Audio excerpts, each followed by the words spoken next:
వందనాలు. ఈరోజు చదువుకునే వాక్యము కీర్తనల గ్రంథము 8వ అధ్యాయము. యెహోవా మా ప్రభువా, ఆకాశములలో నీ మహిమను కనపరచువాడా, భూమి అంతటా నీ నామం ఎంత ప్రభావము కలది. శత్రువులను పగదీర్చుకుని వారిని మాన్పివేయుటకై నీ విరోధులను బట్టి బాలుర యొక్కయు చంటి పిల్లల యొక్కయు స్తుతుల మూలమున నీవు ఒక దుర్గమును స్థాపించియున్నావు. నీ చేతి పని అయిన నీ ఆకాశములను నీవు కలగచేసిన చంద్ర నక్షత్రములను నేను చూడగా, నీవు మనుషుణ్ణి జ్ఞాపకం చేసుకొనుటకు వాడేపాటివాడు, నీవు నరపుత్రుని దర్శించుటకు వాడేపాటివాడు. దేవుని కంటే వాణ్ణి కొంచెం తక్కువ వానిగా చేసియున్నావు.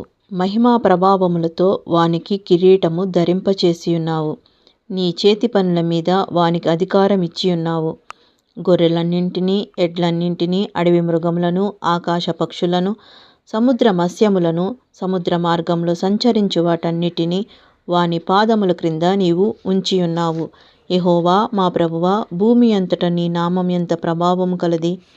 దేవుడి చిన్న వాక్యం దీవించునుగాక. చిన్న ప్రార్థన చేసుకుందాం. కళ్ళు మూసుకోండి. మహాపరిశుద్ధుడ, కృపగల తండ్రి, మీ మహాఘనమైన నామానికి వేలాది వందనాలు నాయన. తండ్రి నాయన, మీరు ఇచ్చిన ఈ పరిశుద్ధ గ్రంథాన్ని బట్టి వందనాలు తండ్రి. ఇచ్చిన ఈ వాక్యం బట్టి వందనాలు నాయన. ఎంతమంది అయితే ఈ వాక్యం వినుచున్నారో వాళ్ళ హృదయంలో భద్రపరచండి. వాక్యానుసారమైన జీవితం మా అందరికీ దయచేయండి తండ్రి. ఎవరెవరు ఏ సమస్యలతో బాధపడుతున్నారో ఆ సమస్యల నుంచి విడుదల దయచేయండి తండ్రి.